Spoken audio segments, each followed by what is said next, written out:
Most everybody didn't sign their own Social Security number. It was gotten for them by their parents. So you have the right to cancel that contract. And it is a contract for benefits. They'll say it's not, but it is. It's an application for benefits. And any application is a contract. I don't want anything from the federal government because I don't want them in my hip pocket for the rest of my life. I don't want anything. And anything you paid into Social Security, you can get back if you want to get it back. Yes, you can get it back, but there's only one specific way you can do it. But you have to be prepared to go all the way. You don't start a battle and then turn tail and run at the last minute. You know what I mean? Just be prepared to move forward all the way down the line. You have to file in a court of claims. And if you prevail at the court of claims, then you will automatically get all the income tax money since day one refunded back to you, plus interest. Because the government's wrote many letters stating if you don't have a Social Security number, you would have no taxable income. When you got your Social Security number, how many people were told you were giving up your sovereignty? How many people were told you were giving up all your rights? How many people were told that you were giving up your right of inheritance? How many people told you giving up the right to work to accept a privilege? You know what I mean? How many people were told that when you got your Social Security number, you were asking for government supervision? How many people were told when you got your Social Security number, you'd pay 52% of your salary for the rest of your life to the government? Yes, 3 to 5 years, depending on how well. One guy in Florida did it, took him 9 months.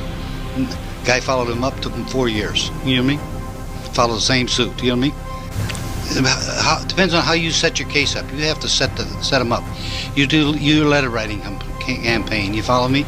And you do this and you do that. You set them up so that you have all the evidence on your side. And once you have them set up, then you can move forward.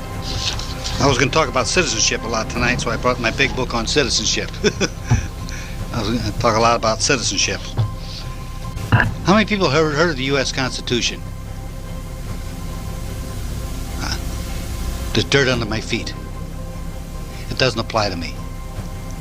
I got several court cases say the U.S. Constitution doesn't apply except to the federal government.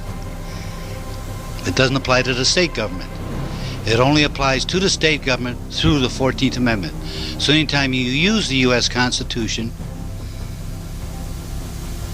then you are accepting the benefits and privileges of the 14th Amendment. Unless you're in federal court. If you're in federal court, then you can use it all the way down the line. But in state court, you cannot. Unequivocally, you cannot use the U.S. Constitution. I was going to say, by extension, you wouldn't want to use federal case citations and such either. No, you don't use federal cases in state court because that also brings in the 14th Amendment. It only applies through the 14th Amendment. But they'll drag you there. Oh, yeah, yes, they will. They'll try to drag you over there. One of the key things you have to learn and remember is that the courts have all said that the state constitution is the sky's the limit on your rights. The federal constitution is the floor. So you want the bare basics or you want the unlimited side? So use the state constitution. They don't like it when you use the state constitution because they know where you're going. They can't overrule the state constitution. In fact, our California Supreme Court, in several cases in the past few years, have overturned the United States Supreme Court because the state, based upon the state constitution, they can reverse the United States Supreme Court. And the United States Supreme Court, what they say, we can't touch the case. It's on the state constitution. So you use the state constitution all the time, and you have the ceiling. You know what I mean? Your rights are unlimited under the state constitution. Because the state constitution was written as a restriction and limitation on the state government. The U.S. Constitution was written as a restriction and limitation on the federal government. So when you understand the proper application of the constitutions, you can distinguish them out. Do you follow me? And just apply them appropriately on either side, whichever way is appropriate. How many people heard the word state? Yeah, a few people raised their hand. Some people have never heard the word state.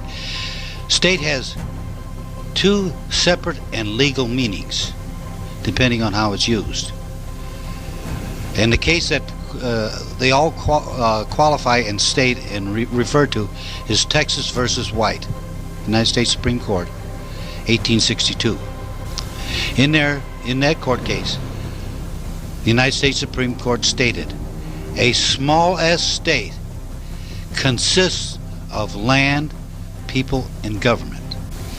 A capital S state occupies the land and has people and government. What occupies can be removed, but consists of, small s is consists of. Just like this writing on this paper here, it occupies this paper. I can take a pencil and erase it off. You follow me? But the paper itself is the small s state. It consists of, to create this paper, consists of people, government, and land. So when they say the small s state, that's a fiction created by the people. So it's always a small s state. I live in a small s state. I'm not subject to the capital S state. I'm subject to all the laws created by the small s state, because that's what we the people created. So knowing the distinction, someplace along the line somebody's going to ask you a question, you know what I mean? Are you subject to state laws? Define state. Are you subject to this? Define what you mean. What they've done a marvelous job, and I have to thank the government. They did a marvelous job. They have multiple meanings for all the words. They did. They have their own specific meaning, legal meaning, that they use against you. Like the best one I can think of off the top of my head, without going to my notes, is the word employee. Employee has 5 different meanings in the dictionary. Number 1, one who works for somebody.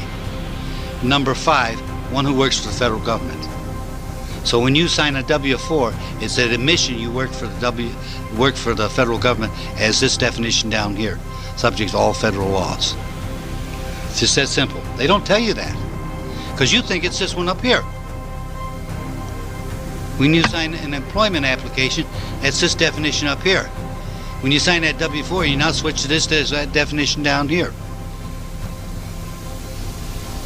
And it was redefined in 1939 under, write this down, the 1939 Public Salary Tax Act.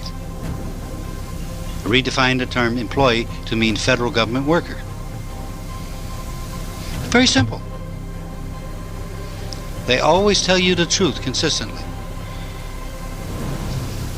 What's the Texas White citation? I don't know. It's 1862. I can't remember it off the top of my head. Maybe in the back of this book here. Let me see if I can find it for you here. 74 U.S. 227. And repeating, 74 U.S. 227. That's Texas versus White.